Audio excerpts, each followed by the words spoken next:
আসসালামু আলাইকুম। সবাইকে রেশমা আক্তার চ্যানেলে স্বাগতম। তো আজকে আপনাদের জন্য নিয়ে আসলাম নতুন একটি রেসিপি লাউ দিয়ে পাঙ্গাস মাছ। তো এই লাউ দিয়ে পাঙ্গাস মাছ আমি কিভাবে রান্না করছি সম্পূর্ণ ভিডিওটা আপনাদের আজকে দেখাবো। তো লাউ দিয়ে পাঙ্গাস মাছ কতটা মজার তা আজকে দেখবেন রান্না করার রেসিপিটা। তো দেখেন আমি এখানে বড় একটি লাউ নিয়েছি। তো এই লাউটার খোসা আমি এক এক করে সবগুলো খোসা আমি ছাড়িয়ে নিচ্ছি। তো লাউটার খোসা খোসা আগে ছাড়িয়ে নেবেন। আর এই লাউটা এতটাই ডেগা যে এর খোসা ভর্তা করেও খাওয়া যাবে। খুব তো আপনারা এভাবে লাউর খোসা এক এক করে সবগুলো খোসা ছাড়িয়ে নেবেন। খুব ভালোভাবে খোসাটা ছাড়াবেন যাতে কোনো রকম খোসাটা না থাকে। তো দেখেন আমি লাউটা একদম ভালোভাবে খোসা ছাড়িয়ে নিয়েছি। তো এখন আমি লাউটাকে কেটে নেব।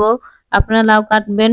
আর লাউটা যদি পুরাটা নেন অবশ্যই, কারণ লাউ পুরাটা নিতে হবে, তা না হলে লাউ রান্না করার পর লাউ কমে যায়। তো আমি পুরো লাউটাই নিয়ে নিলাম।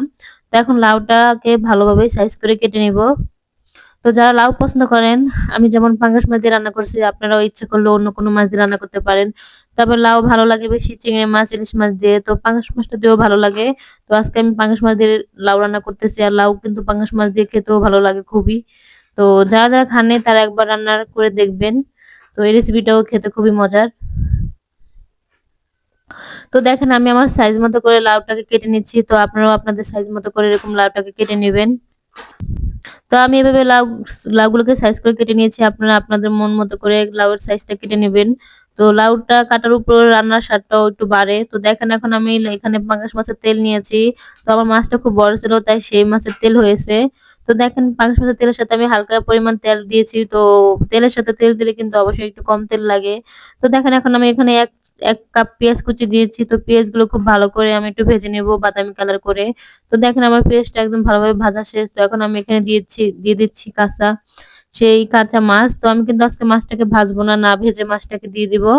তো মাছ ভাজা ছাড়া কিভাবে সবুজ সবুজ করে লাউ রান্না করা যায় তা অবশ্যই এই রেসিপিতে দেখে নিবেন। তো দেখেন আমি এখন এখানে দিয়েছি ১ চামচ হলদি গুঁড়া, দিয়েছি আদা বাটা, রসুন বাটা। এখন দিয়েছি আমি প্রায় ৫ থেকে ৬-৭ টা কাঁচামরিচ। তো দিয়েছি স্বাদ মতো লবণ। তো আপনারা এভাবে দিয়ে তারপরে পানির পরিমাণটা দিয়ে দিবেন। তো দিয়ে এখন মাছটাকে খুব ভালো করে জাল করে নেবেন। মাছটাকে খুব ভালো করে জাল করে নিয়ে তারপরে কিন্তু লাউটাকে দিতে হবে। অবশ্যই এভাবে মাছ মাছ দিয়ে লাউ রান্না করলে খেতে খুবই ভালো লাগে। আর সবসময় ভাজা মাছ খেতে কিন্তু ভালো লাগে না। তো এখন আমি ঢাকনা দিয়ে ঢেকে দিয়েছি। তো ঢাকনা দিয়ে ঢেকে দেওয়ার পর দেখেন আমার মাছটা সিদ্ধ হয়ে গেছে আর মসলাটা ঢুকে গেছে। তো এখন আমি এক এক করে সবগুলো মাছ উঠে নিচ্ছি। তো আপনারা এভাবে মাছগুলো সবগুলো উঠিয়ে নেবেন। তো যারা লাউ খেতে পছন্দ করেন তবে মাছ ভাজা দিয়ে বা মাছ ভেজে রান্না করতে পছন্দ করেন না, তারা ঠিক এভাবে রান্না করে নেবেন। তো এই মাছ ছাড়াও আপনারা এই লাউ দিয়ে রান্না করতে পারেন। টাকি মাছ বা শোল মাছ দিয়েও লাউ রান্না করলে লাউ ভালো লাগে খেতে। তো দেখেন আমি এখন মসলাটা কষানো শেষ। তো এখন আমি এখানে দিয়েছি লাউ। তো লাউটা দিয়ে খুব ভালোভাবে কষিয়ে নিচ্ছি। তো দেখেন আমার লাউটা ভালোভাবে কষানো প্রায় হয়ে গেছে।